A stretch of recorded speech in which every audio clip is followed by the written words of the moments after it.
What's up, everybody? Welcome to Raising My Daughter in This Fucked Up World, Part 19, Without Affiliation, one of my favorite topics. So before I go on, anyone who's watched these videos, I do read all the comments, and it's, I said from the get-go, this is not parenting advice. Yes, I might say things, but this is me and my daughter. My daughter is a happy, well-adjusted 11-year-old who loves her father, who trusts me implicitly. And comments, I'll take them. I appreciate everybody who watches, but do whatever you want with your fucking kids, right? And I say it sincerely. This is hopefully, my whole thing is hopefully to bring a discussion. Even if you don't agree with me, are you having these conversations? Are you thinking about this stuff? When I blame parents, which I aggressively do, I'm not blaming them per se as not being kind or loving, but they're probably just like the rest of their family. They just raised kids as they were raised, not actually looking into the fact that, are you happy? Do you have issues that you could probably shed some advice and light to your child to make sure they have a better life? That's the whole point. Our children have a better life than us. So without affiliation, I actually podcasted this on 19 episodes and I quit. But for me, everyone's got their beliefs. And this one probably will offend some people, but anybody who's offended by this one may not want to listen to me anyway.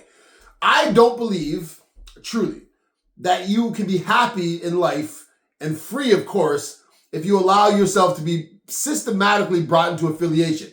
It starts with our families, with our belief system of God and some guy in the sky taking notes about your life, want to send you to heaven or hell. And has anybody ever thought about heaven? How awful it sounds? Think about like all the fun shit we do we have to apologize for. How boring would fucking heaven be as a concept? Anyway, I digress. But the point is, once you start adding on a condition, because we're all conditioned creatures. So if you are simply taking on the concept of rules, of orientation, of affiliation, your mind is always seeking rules, seeking guidelines. And I know it. I've talked to people who are in the religious world. They've talked to people who just need to be followers. People need to be led. And I assume back in the day when culture, when religion became a thing, people needed to know what happens when you die. And I know for a fact religious texts have been rewritten to give control of people over on earth. Or for people, right? They've been given more control by the editing of religious texts, taking advantage of people's need for control, need to answer questions, the fear we have.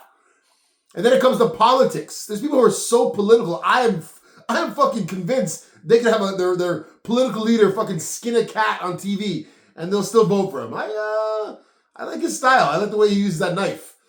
You know, and then you go on and on and on. If your life is you know, and then I look at my daughter. This is all it's about her anyway, not my fucking ranting beliefs. I look at my child and I say, well, look, my belief system is free will. My belief system is find your own path. My belief system is don't believe what people tell you because everyone's got an agenda. Now you say, well, how do you deal with like the rules, and how do you deal with sins and all these things and virtues, and religion teaches you how to be a good person. Does it? Does it? Because from where I stand, in a world where different gods, different religions, it actually means you become egotistically identified with your system, and now you look down on the people. I don't know how that's a good thing.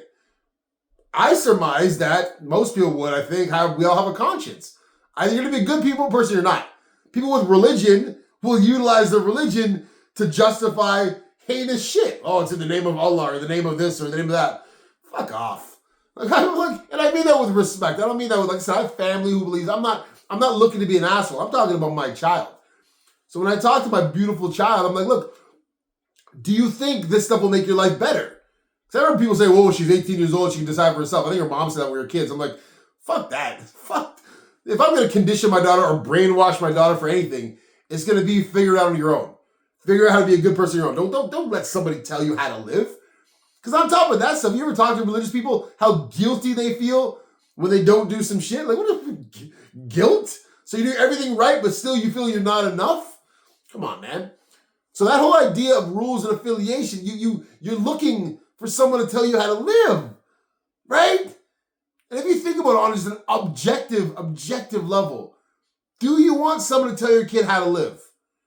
Do you want your kid to have the mature or have the mind that's always looking for someone to offer them guidance? Remember, we live in a world where people join cults and have mass suicides. We live in a religion where people will suicide bomb, excuse me, will bomb things in the name of fucking virgins in heaven. Like, it's just so ridiculous. So I'm not saying everyone would be like that, but that's the human capability, right?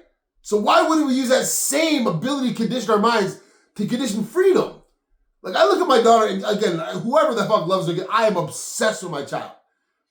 And I'm not going to brainwash her to believe anything but the thought pattern to believe what she wants to believe. When she doesn't know that, be curious. Anyway, that's a long enough talk. Thank you for listening. I love my fucking daughter. Hope y'all love yours too. Be well, be learning, be growing. Don't stick with your shit. But if you do, throw the comment about it, all right? Like, share, subscribe. Have a fucking wicked day.